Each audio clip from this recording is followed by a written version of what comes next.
Like if someone's sitting across from you at lunch and they have a giant spinach leaf in their tooth, the best thing you can do in that moment, although it will be incredibly awkward, it might even be painful to hear, is to tell that person, girlfriend, you got some spinach in your teeth. Like we all know that is loving. To tell the truth is loving. But nowadays it gets really tricky because you can literally tell someone, hey friend, you got spinach in your teeth, and they could say, no, I don't. And you could say, yeah, you do. And they could say, well, it is my truth that it nourishes my teeth. And then you would just be like, what? Like this is how confusing it gets. What is true? What is true? And you see, what's really hard is when nothing is true, then what is love? And what is freedom? And what is power? And what is anything if we don't have a foundation of truth? And now it seems like this is a problem that just our day and age is facing, but this problem has actually been around for a very long time, even back into Jesus' day.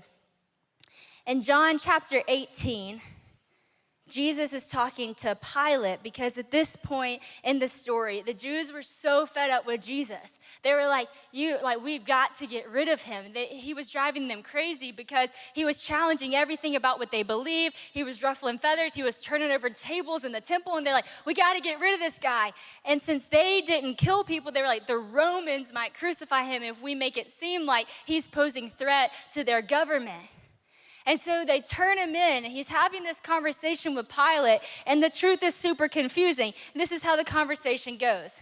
Verse 35 of chapter 18, Pilate answered, am I a Jew? Your own nation and the chief priests have delivered you over to me. What have you done? And Jesus said, my kingdom is not of this world. If my kingdom were of this world, my servants would have been fighting that I might not be delivered to the Jews. But my kingdom is not of the world.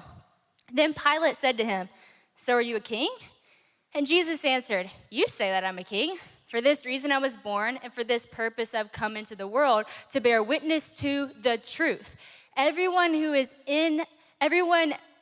of the truth listens to my voice. And Pilate said to him, what is truth? You see, this question dates back all the way to when Pilate was even asking Jesus, what is truth? The truth is so confusing. Because they're saying that you're a madman, that you're driving everyone crazy, that you're being destructive, that you're doing all these things, but you're talking to me and you're saying that your kingdom's not of this world and all this stuff, so that's contradicting. And you're saying you're of the truth, and what does that even mean? What is truth? Well, then after that moment, Pilate goes away, and it says, and he had said this. After he had said this, he went back outside to the Jews and he told them, I find no guilt in him. So in this moment, Pilate kind of identified what his truth was. He's like, I don't think this man's guilty. There's nothing I see here that's a problem, I think everything's cool, let's move on. And then he said, but you have a custom that I should release one man for you at Passover. So, do you want for me to release to you the king of the Jews? It's almost like this seemed obvious, right? You want me to release to you the king of the Jews? I don't find guilt in him. Isn't this like a very obvious decision? And they said, no, not this man, but Barabbas. Now, Barabbas was a robber. And we read this story, and doesn't that just sound crazy? Like here Jesus is, he's healing the sick, he is literally making the blind people see, he's feeding 5,000, he's doing incredible things. Pilate's even like, there is nothing wrong here. I don't see any guilt in him.